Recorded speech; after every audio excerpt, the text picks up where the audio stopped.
大家好，欢迎回来。这节课我们给这个故事添加一些音效。什么是音效呢？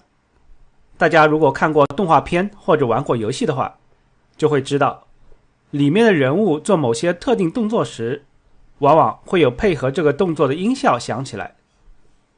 我们这个故事也同样如此。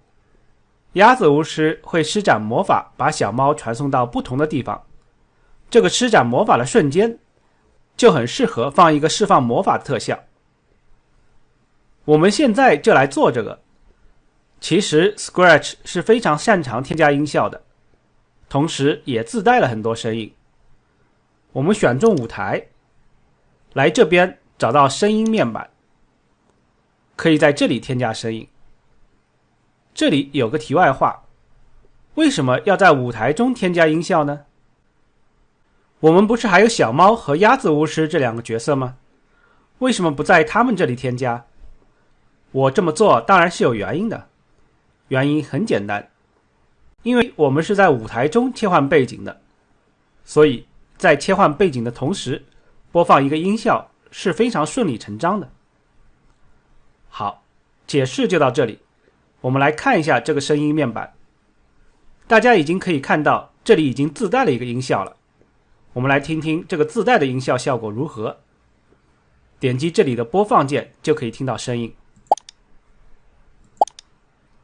好像不怎么样，这个声音不适合放在施展魔法的情景里。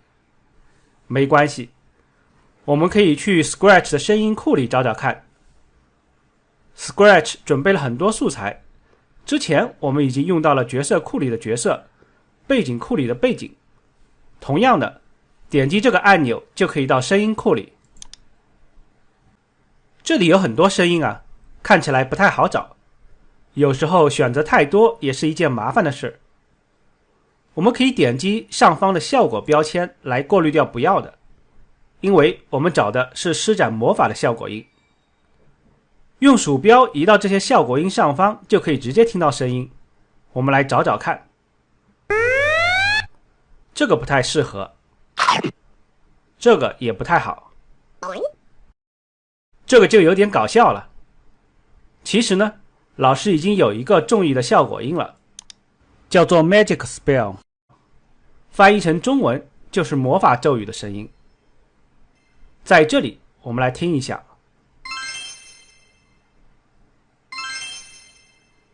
不错吧？大家记住这个 Magic Spell 的效果音，单击把它添加进去。添加后，这个效果音就到了声音面板，这样就可以了。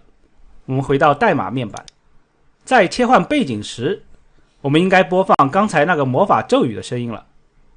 大家去声音这一栏，找到这个播放声音的积木。注意不是这个播放声音直到播放完毕的积木。我们把这个声音拖进来，放在切换背景前，在下拉菜单中选择 Magic Spell。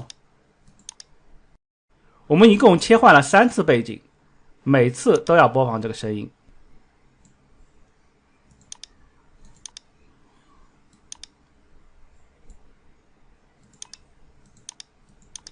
对了，一开始不需要，为什么？